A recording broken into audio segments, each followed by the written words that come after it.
Okay, the very first challenge with stage fright is ultimately we're concerned about what other people will think, right? We're concerned that we're going to mess up on stage and that it's going to be a public failure or a public mistake. We're concerned about our perception, how people are going to see us. Maybe they think that we're in this lofty role, and so we don't personally feel like we are equipped to handle that. But more often than not, when I've talked to students who are struggling with stage fright, they don't want to make mistakes because they're afraid that they will be seen as the mistake. Okay.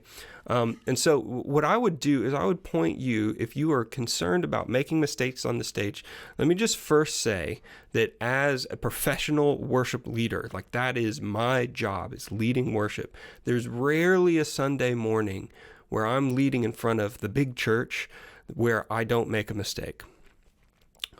Practically speaking, an incredible amount of confidence and portraying confidence in front of people can really cover up a lot of incidental mistakes that you make. Okay, a lot of times for me, I've memorized most of my music, but I don't always have the best recall, and so a lot of times I'll hit the wrong chord and then switch back to the right chord very quickly. I doubt that 99% of the people in my congregation know that I made that particular small mistake. Now let's talk about a legitimate big mistake. One happened this past week.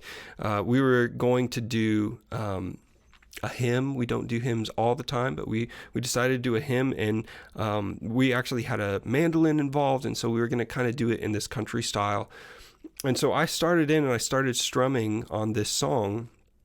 And then I realized this is not the strum pattern that communicates that we're doing this song in a country way. And so I stopped and I said, all right, that was wrong. Let me try again. And then went ahead and strummed in, and the song went fine. My point is, if you admit your mistakes quickly and you admit it was a mistake and be like, hold up, wow, that was off. Like, let's recalibrate here and go again. Everybody is incredibly gracious about that. Okay. There's been times when I've I call them accidental heresies, like when, and a heresy is something that you say about God that isn't true. Right. And so if the song says we worship you, and I'm having, problems with my brain or whatever, I might say something like we worship me or something, and it doesn't work, it doesn't fit, it's not theologically correct, it wasn't intentional, it just kind of like I couldn't remember the words, the word guy was a little bit behind, and I just said the first thing that popped into my head, right? And so those things are just going to happen, all right? There's no way to prepare enough where little incidental things like that are not going to happen. They will happen, okay? And so you need to decide in your heart beforehand, you know what, if something goes wrong, and I'm talking catastrophically wrong.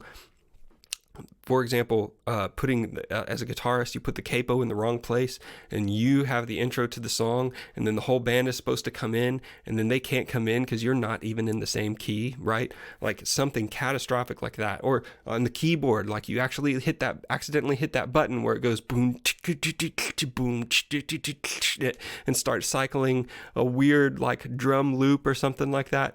You just own it. You just have to own it and be like, whoa, oh, I'm so sorry. That broke the mood. That was a mistake. I had my capo in the wrong place. I pushed the wrong button. I sang the wrong thing. Wow, I said the wrong words there. I'm so sorry. Let's just keep worshiping the Lord, okay? As quickly as you can admit to what went wrong and get on with it, the better.